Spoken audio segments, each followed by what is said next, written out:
It's time to wake to sleep with Sleep Science Today, where we learn to sleep well with your host, Andrew Colsky on UK Health Radio.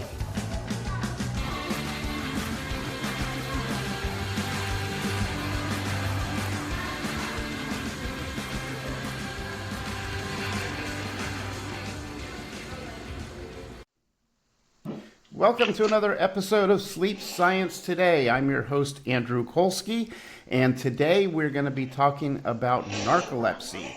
I have a guest who's joining us. His name is Matt Horsnell. He is a sleep ambassador. Welcome, Matt. Yeah, thank you so much, Andrew. It's an honor to be here. Great. We're happy to have you because we really want to cover this topic a lot.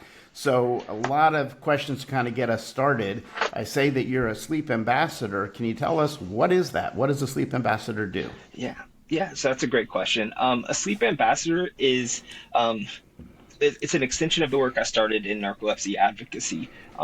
When I first started sharing my voice about living with this condition, I was just talking about living with narcolepsy, and as my journey kind of evolved, I also got a diagnosis with obstructive sleep apnea, and that built also on a periodic limb movement disorder diagnosis. So I felt it was important to broadly talk about the work that I do with sleep, and so instead of just being a narcolepsy advocate or a narcolepsy ambassador, I decided to with permission from Project Sleep, to anoint myself as a sleep ambassador of sorts, and then that represents the nonprofit advocacy work that I do, and then I also do consulting work for both sleep researchers, some physicians, and then also some partners in the pharmaceutical industry. Wow. So you're all in on sleep, it sounds like. Yes, sir. You're talking about narcolepsy, and then you've got sleep apnea, and then you're talking about the periodic limb movement. So several things that we can kind of cover as we get into this. But let's start off with the question about narcolepsy in terms of what is narcolepsy? Yeah, no, great question. So narcolepsy is a disorder of the sleep-wake system. It is recognized by kind of 5 hallmark symptoms, although there, as we'll talk a little bit later on, there's multiple symptoms that are also related that are outside that. The symptom that everyone with narcolepsy has is excessive daytime sleepiness. And now, when you say that, it's hard to capture the full weight of what that EDS is. But the language we will try to use is that it feels as if someone's been awake for 48 to 72 hours. That's how they start their day off. So as soon as my eyes wake up in the morning, there's a sleepiness that sits heavy. Throughout the day, there are periods of time when that sleepiness even becomes heavier, and that's when it gets to that 72-hour mark, and that's some just profound sleepiness that can come with a lot of issues that you would associate with that. There's 4 more symptoms that are also associated with type 1 narcolepsy, and so that's narcolepsy with cataplexy. That primary symptom there, NT1 or with cataplexy. Cataplexy is an involuntary loss of muscle tone associated with an emotional response. So if you were to startle me, if I'm going to experience a moment of extreme elation, I can have a generalized cataplexy episode where I will completely fall. Sometimes you'll see a misportrayal in media where someone falls asleep when this is happening, but in reality, I'm actually fully aware of what's going on. So I can hear all the sounds. I can see people rushing over. I can hear the whispers that are happening. Now, that's an example of a full generalized episode. More common for me and more common for many people is a partial cataplexy. And so, again, partial meaning that it's going to take place in different parts of your body. So from like a head bob if someone tells a funny joke, or I'll have a slack jaw, kind of a flat affect. I'll also have slurred speech. My knees will buckle. I'll also get really bad dropsies with the hands. And those are just examples of partial cataplexy that can hit. Again, typically associated with an overwhelming emotional response, but as I'm sleepier and as some of my medication has worn off, they can be more superficial. So later at night, I'm more likely to slur my speech than I am perhaps during the day. And a couple of other symptoms that we talk about are hypnagogic and hypnopompic hallucinations. So those are visual, auditory, and tactile hallucinations associated with your transition from dream sleep to wakefulness, or wakefulness to dream sleep. And that's also coupled with sleep paralysis as well, which is that incomplete kind of transition out of sleep where your body is still paralyzed, but your mind turns on.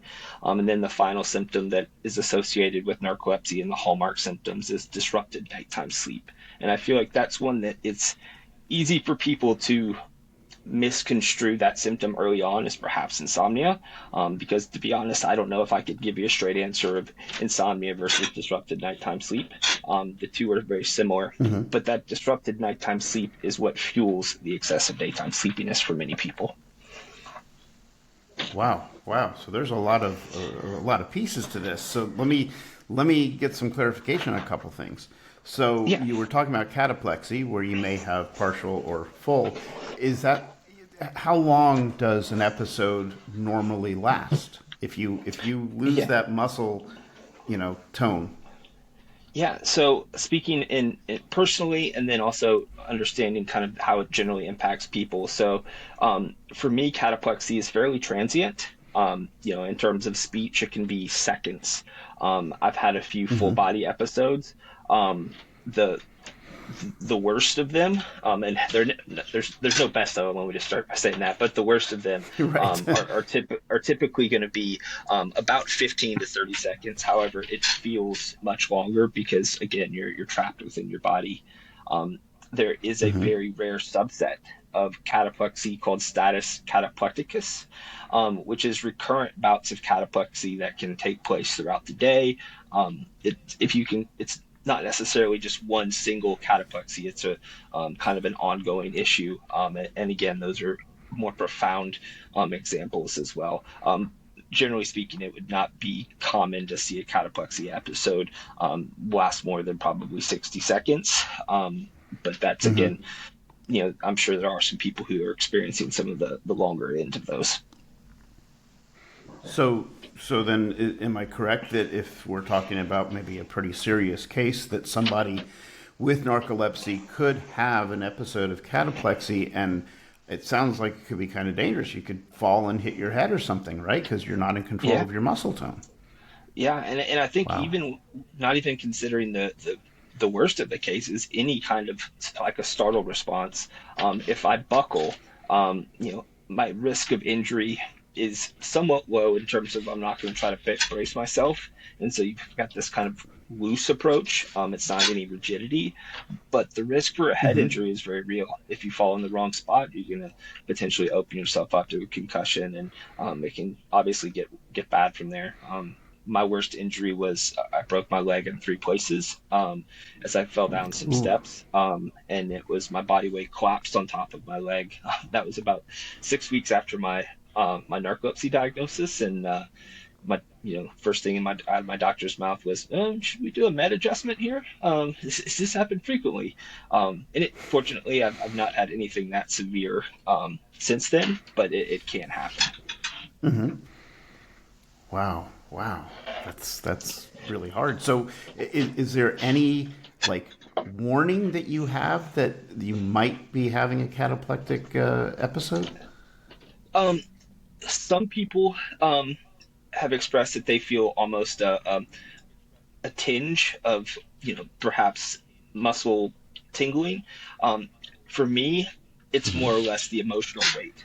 So if I'm in a situation, oftentimes you'll hear about laughter being a key trigger, but it can be any emotion. So confrontation is one that I deal with as well. So if I'm confronted or if I'm in a heated exchange, I can start to feel my body getting slightly overwhelmed, and I usually will excuse myself from that situation to mitigate any potential cataplexy.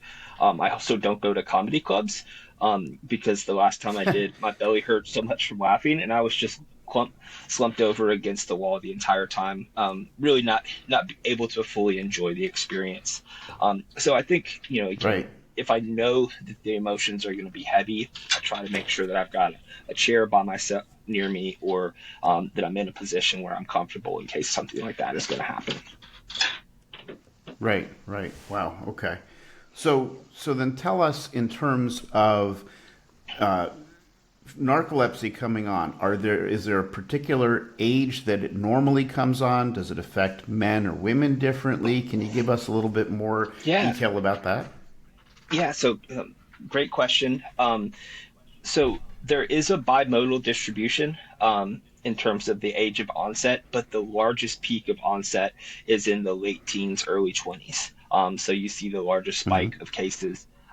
Unfortunately, there's about an 8 to 15-year time to diagnosis. So that's symptom onset to getting the official narcolepsy diagnosis. For me, that was 13 years. Age of onset about 12, Wow. diagnosis age 25. The prevalence rate varies. Looking at different statistics, about 1 in 2,000 is the general prevalence rate that we see quoted. Um, Again, that's cases, that's not necessarily diagnosed cases. And then in terms of, you know, gender differences or sex differences, rather, it's about 50-50 in terms of who it impacts. When I mentioned the bimodal distribution, there's another slight bump at about late 30s, early 40s that you'll also see. Wow. So if it took, even in your own case, if you say it kind of came on around 12, but it took, many years for you to be diagnosed, what, I can only imagine, a kid in junior high, high school, tired, probably your parents are thinking, well, he's just exhausted. He's doing a lot of stuff. He's not getting good sleep, and he's probably tired. So, what are some of the biggest misconceptions that people may have before they realize that they actually have a diagnosis of narcolepsy? Um, yeah, another great question. For me, I started presenting at about age 13 or 14 to my pediatrician, talking about how I'm very Mm-hmm. sleepy. Um, One of the challenges is, when I say sleepy, I may also use the term fatigue interchangeably. I've learned not to use that as I've become more involved with communicating about this condition, but sometimes those are used interchangeably, and that can lead the doctor down one path or another. Um, Depression was what the physician first said. It was you're sleepy Mm. because you're depressed. And it took me forever to realize that no, I'm depressed because I'm sleepy. And I feel like when I was able to kind of make that paradigm shift, again, it's just one end of the same rope. Like it's hard to fully tease that out. But Mm-hmm. after the depression diagnosis, we tried, a handful of different antidepressants, and then jumped into attention deficit as well. And again, I was probably inattentive because I was sleepy. And then I took it upon myself at age 25 to go ahead and get an appointment with a sleep physician, and thinking I had sleep apnea at the time. And at that time, I didn't have sleep apnea, but it was a pretty clear cut case. And I even left that Mm-hmm. consult, and my sleep physician said, hey Matt, we have to go through the PSG polysomnography and an MSLT. He explained those. He said, if we didn't have those tools, I would be giving you a diagnosis of narcolepsy. We have to see where it goes, but this is what I'm thinking. And that was the first time I had heard my name associated with that term. Wow, wow. Okay, well, let me stop us for a commercial break here because this is a good stopping point. So, this is Sleep Science Today. We're talking with Matt Horsnell about narcolepsy. We'll be back in just a minute. You're watching Sleep Science Today. If you enjoy our show, please help support us by pressing the like button, subscribe to our channel, and hit that notification bell. It'll really help us get seen, and it'll help you stay informed. All right, welcome back. This is your host, Andrew Colsky, Sleep Science Today. We're talking with Matt Horsnell, and we were just talking about the diagnosis of narcolepsy. So to follow up, I had a question for you, which is, again, I'm assuming your parents and your doctors, nobody initially realized it was narcolepsy. Did you end up in any sort of situations where you were being punished, or did your teachers not understand the situation? What are some of the real life consequences that someone who's, early 20s, pre-20s might deal with in this situation? Yeah. So the biggest impact was socially. The weight of this condition um, decreased my desire to go out and spend time with friends. In college, in particular, I would deal with a lot of teasing. No one wants to have a roommate that sleeps all the time, and so the reality is, it was challenging for me to get out and relate and connect. Um, there's a lot of negative self-talk that also is associated with this condition. You have 100 voices echoing, get up, push through, this is, some kind of moral failing. And again, one of the main reasons I decided to share was that, I wanted to make sure that people knew that sleepiness is not laziness, and that this is not a moral failing of myself, that this is actually a neurological condition. But I think, again, academics, I didn't thrive where I probably would have.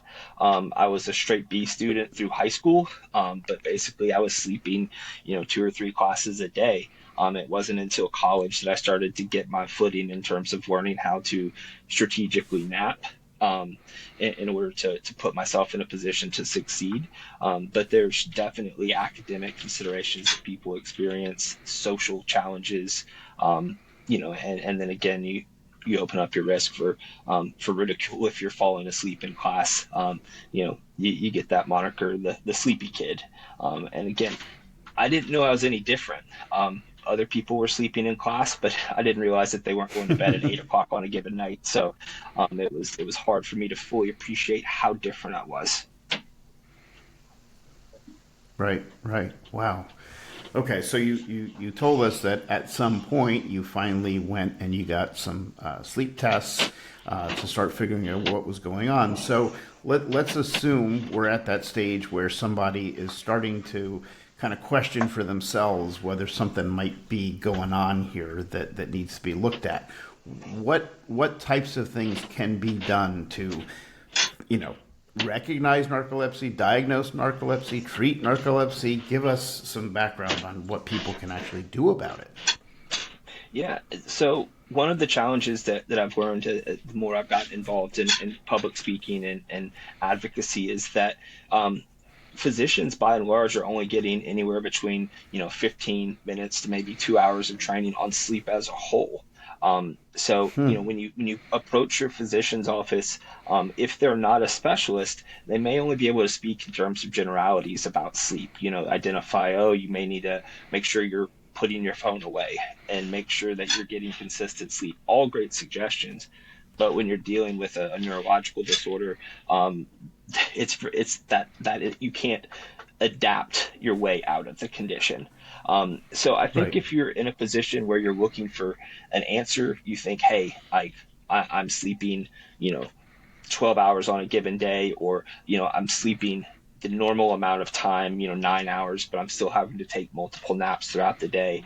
I would reach out and start looking for social support early on. I can't tell you how helpful that was to coach me on how to talk and advocate for myself. And then don't hesitate, pushing back if you aren't feeling that you're being heard. Again, when you speak with your physician, talk about how impactful the sleep is. If I say I'm sleepy, that's one thing. But if I say I'm unable to do X, Y, and Z because I'm sleepy, I'm concerned about potentially sleepy driving, drowsy driving issues. Well, then all of a sudden you're going to get your doctor's attention a little bit, because they realize if they don't take an action step, that could be problematic for both the patient but also the physician. And so really press upon the physician the importance of why this is impacting you, how this is impacting you. And that really kind of both grounds the conversation in like situations. It's not speaking in generalities. And I think that would be my first step, is make sure that you're really going to the physician, and ask for a specialist. If you're talking to your general practitioner, internal medicine physician, make sure you're saying, hey, can we get a referral for this? Because I think it may be something a little bit more serious. It's not just I'm struggling to stay awake. It's that it's a profound, overwhelming issue here. Right, right. So when you finally got to that stage personally that you realized you wanted to see a specialist to really kind of get a better handle on this, what types of things did a specialist do to confirm whether you did or did not have narcolepsy? Yeah, so my physician did a great job. He provided me with a very thorough questionnaire. Um, that questionnaire looked a lot about things that I didn't necessarily appreciate were related to my sleep issues. There was a lot of Mm-hmm. questions about falls. There was a lot of questions about do you define yourself as clumsy? And I remember reading through this, being a little bit miffed as to what this had to do with my sleep issue. I'm here to possibly get a CPAP, and just get out the door. I didn't realize that all the nuances that were involved there. So we used a very thorough screening process. I was very fortunate to have a physician who stopped and took some serious time to talk through this issue with me. Coincidentally, there was a Mm-hmm. fellow who was working on his rotation, and he actually called in this physician to come listen to my story. He said, "I think I need you to hear what this young man is saying, and then we'll talk out of the room and come back, and we'll see what next steps we're going to take." And again, the questions were a lot about the clumsiness issue, or any kind of falls, or do I slump over at all.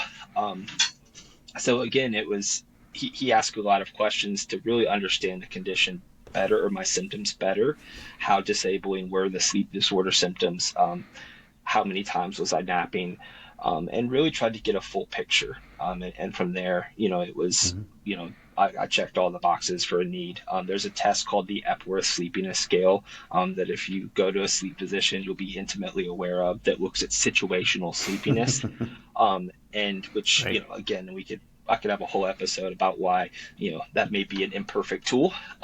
There's also a tool called the Narcolepsy Severity Scale that actually looks at all five of those hallmark symptoms. That is made by Yves Davier over in Europe, and it has great application in terms of understanding the full weight of the sleepiness. So those are some tools Mm-hmm. that you expect to see before you get into the overnight test, and then you have the multiple sleep latency test for confirmation. Yeah, that's actually what I was going to excuse me, ask about next. So you fill out this questionnaire, you get all this background work done, but eventually you end up going into a sleep lab overnight. Is that right? Yeah, so it's done differently in Europe, than it is in the U.S. In Europe, they will actually there's a genetic test that you can take to see if you have the gene that predisposes someone to narcolepsy type 1, and that's an Mm-hmm. HLA-DQB1 gene. If you test positive for that gene, and about 95 to 99% of people with type 1 narcolepsy have the gene.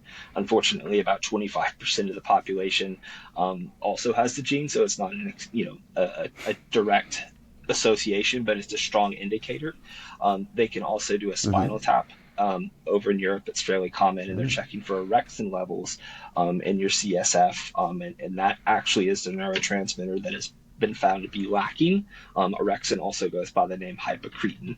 So if it's less than 110 picograms per milliliter, that's confirmation that someone has NT1.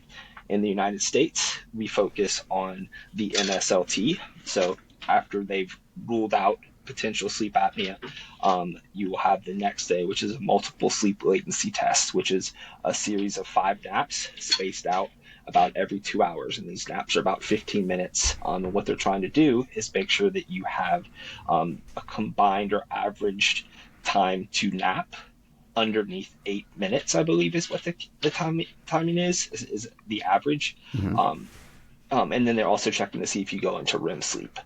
So they want to make sure that you're if you go into REM sleep in 2 of these naps, that's a confirmation as well. Um, the reliability of the MSLT is somewhat in question, for um, people with type 2 narcolepsy. That's without cataplexy and IH. However, with type 1 narcolepsy, it's supposed to be about 85% able to be replicated each time. But again, you're in a clinical Right. environment, it may not promote sleepiness like you may have in an at-home environment. But it's the tool that we have, and so we certainly lean heavily on it. Right. Right. So I want to clarify something for the audience. So you talked a lot about type 1 narcolepsy. Is there a type 2 or type 3 or type Yeah, 4? yeah. So there, yeah, great follow-up question. So type 2 narcolepsy is narcolepsy without cataplexy. So you have all of those major hallmark symptoms. So it's a tetrad as opposed to the pentad.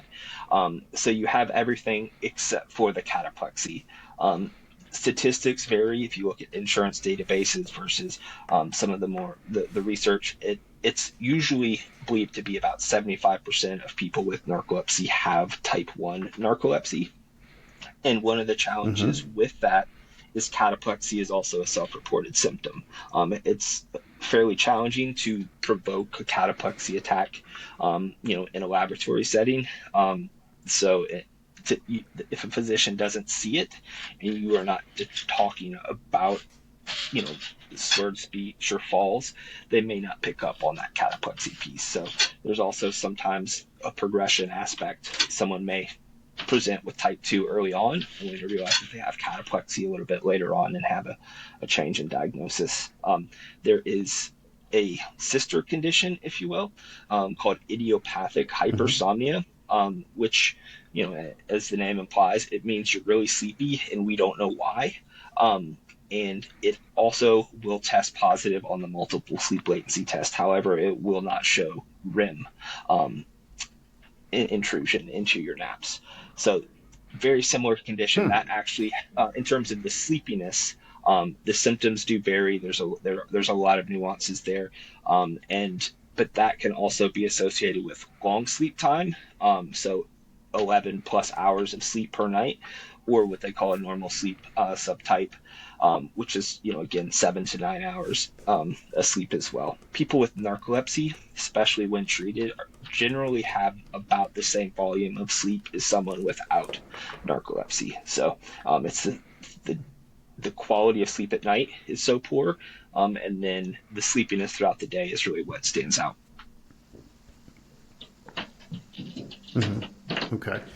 Okay. So so we get to the point where we do the tests that you were describing. We find out that yes, there is a diagnosis of narcolepsy. Let's say type 1. So now there's no question this patient has narcolepsy. What do we do about it? Fantastic question. The reality is most of the time you're given a prescription pad, and you're given pretty much a wakefulness promoter to kickstart, and it, again, to help address the daytime sleepiness. Unfortunately, all too often that's all that's really given. You're told to come back for a follow-up appointment to discuss if your symptoms get worse. You're usually advised to avoid drowsy driving, which, again, I think should be advice given to anybody. But the physician, of course, will lean heavily on that as well.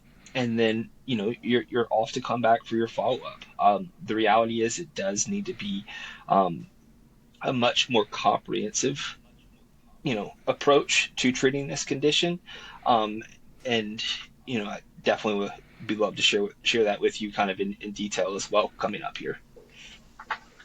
Yeah, so this is a perfect spot for our next commercial break, and then when we come back, let's follow up right from where we're leaving off. So we're going to break to commercial. We'll be right back. You're watching Sleep Science Today. If you enjoy our show, please help support us by pressing the like button, subscribe to our channel, and hit that notification bell. It'll really help us get seen, and it'll help you stay informed.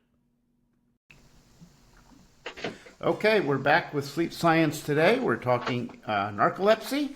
And Matt, you were just about to tell us more about treatment, so please continue. Yeah, so treatment can look different ways. Typically when it comes to treating a neurological condition, medication is that, this is the standard you have to take. And with narcolepsy, that's also the case. There's a couple of different medication interventions that can be taken. There's the wakefulness promoters, which can include traditional stimulants and some newer medication that don't quite past the stimulant diagnosis or like litmus test, but they still promote wakefulness. There's a new generation of histamine inverse agonists, which promote wakefulness through the histamine pathway. And then there's also some nighttime sleep aids called sodium oxybate that are explicitly used for narcolepsy type 1 and type 2, and then IH. So that addresses the nighttime piece. You promote a good night's sleep, or good night's sleep, air quotations, a better quality sleep, a more sustained sleep without the disruptions. And then they also will use antidepressants to help reduce or lower the cataplexy threshold, and to help people adapt in that way. And then again, I think for a little bit later on, we can talk about the investigational approaches with orexin receptor agonists, which I think could be transformative in terms of how we treat the condition medically. Now, that's the medical piece, Right. but I think the piece that gets missed a lot are that you want to use kind of a four-pronged approach. It's like four legs on a table. If you've got one leg that's out of balance with the other, your table is going to be wobbly. And that's the same thing with wakefulness and living with narcolepsy. So naps, for me, is a huge part of living my best life with narcolepsy. I call them both strategic naps and recovery naps. So I try to keep a similar schedule throughout the day, and then I have select time for napping. Usually within an hour window. I can time it with medications oftentimes, but it just kind of helps dust. I call it a little REM rescue. Jump in, perhaps get some dream sleep, hop out, and go throughout the day. My nap time is anywhere between 15 minutes to 25 minutes is my sweet spot. And then again, if I have to struggle to take a rescue nap, I'm willing to do that as well. It's the naps in the wild, if you will. And the other two approaches, I think equally as important for your table, is you have lifestyle adjustments.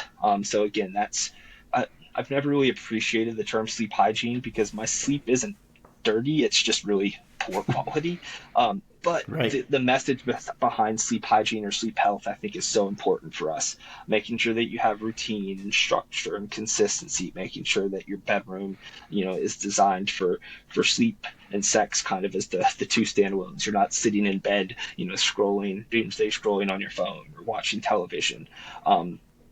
For me, that also includes physical activity.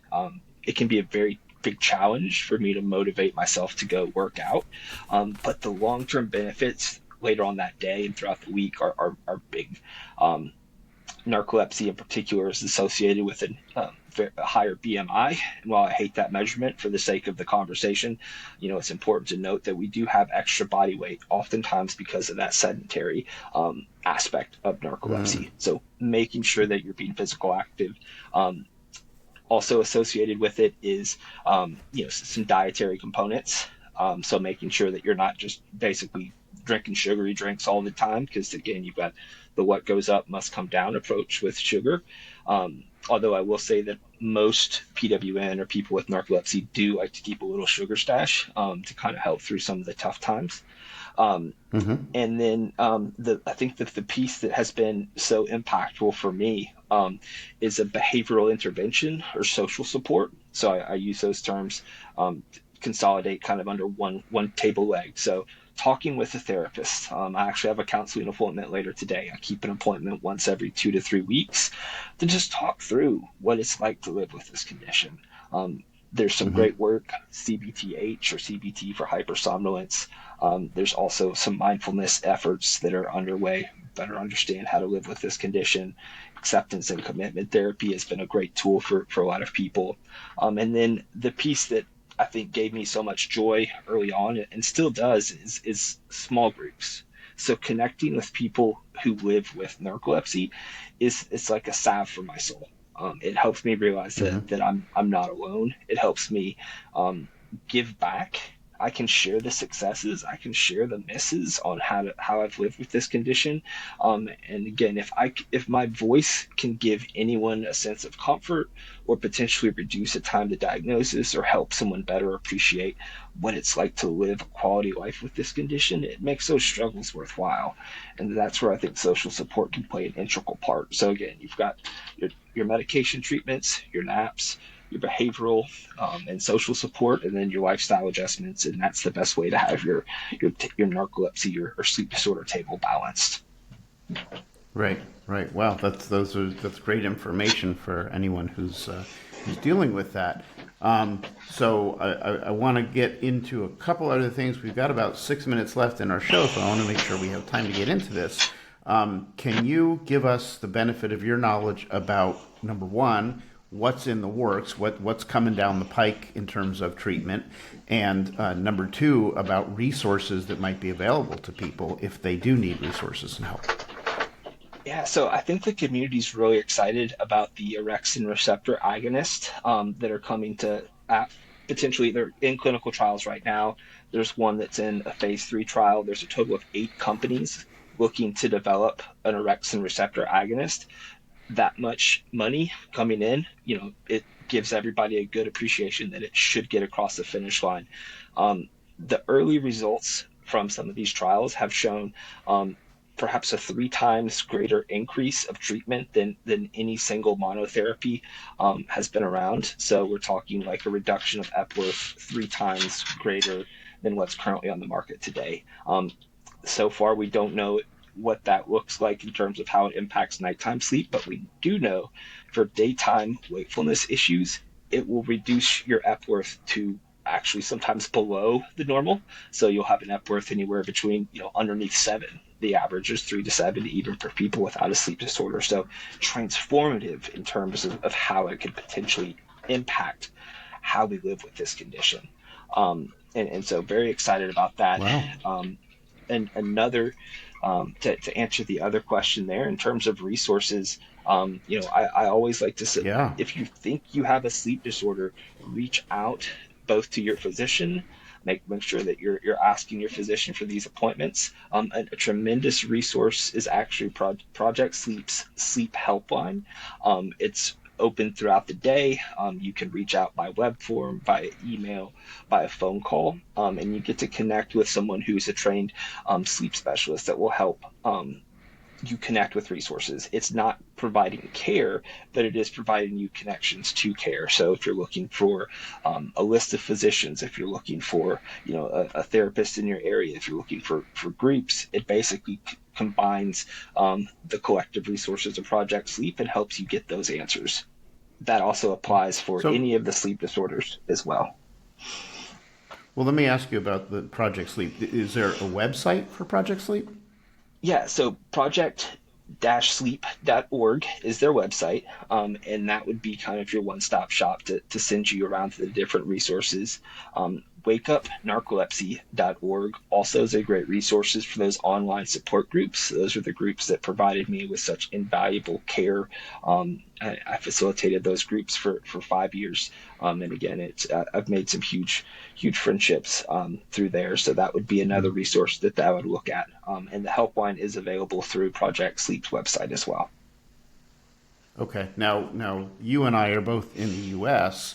Are those resources available to people only in the U.S. or also outside of the U.S.? Yeah, no, thank you for asking. I think that the resources through Project Sleep are U.S. focused. However, there is some that have universal applications. So there's guides on how to talk to your physician. There's guides on how to live with this condition a little bit easier. But if you're looking for resources in Europe, I know there's a Narcolepsy UK nonprofit, and then there's also European Narcolepsy Alliance for Patients. ENAP is their acronym. That's a great resource for the European Union in terms of trying to find resources and connect to care. The resources available are fairly similar across the pond and over here, but there's of course different ways that you have to approach that with the different healthcare systems that they have over in Europe, and then obviously with the physicians that are available over there. Although I will say some of the best physicians to treat this condition, I do know are practicing over in Europe right now, and just phenomenal minds across the globe really coming together to help elevate our understanding and approach to treating this condition.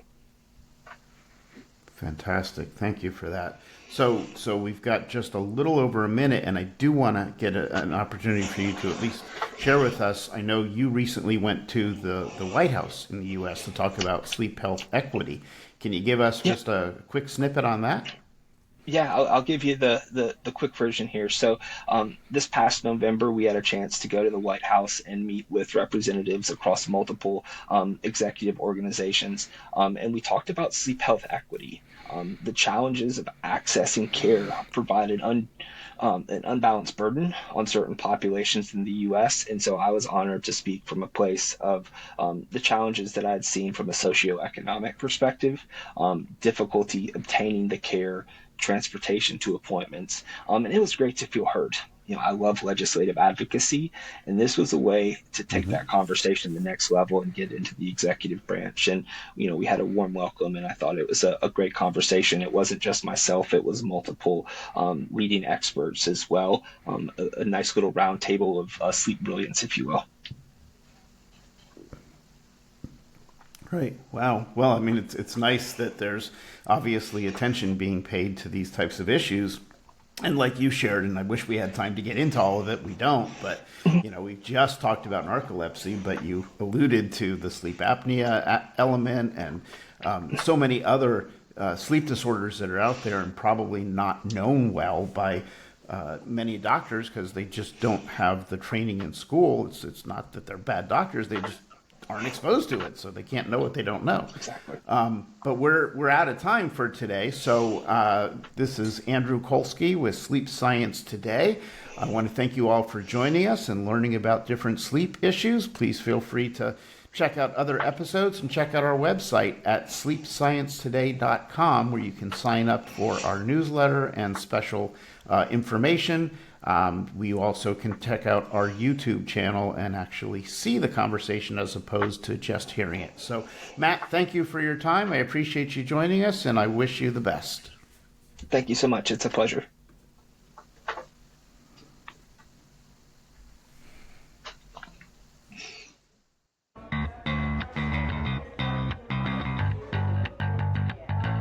Thank you for listening to Sleep Science Today and learning how to sleep better with your host, Andrew Kolsky, on UK Health Radio.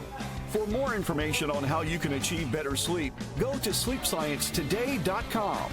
Remember, sleep science today and sleep better tonight.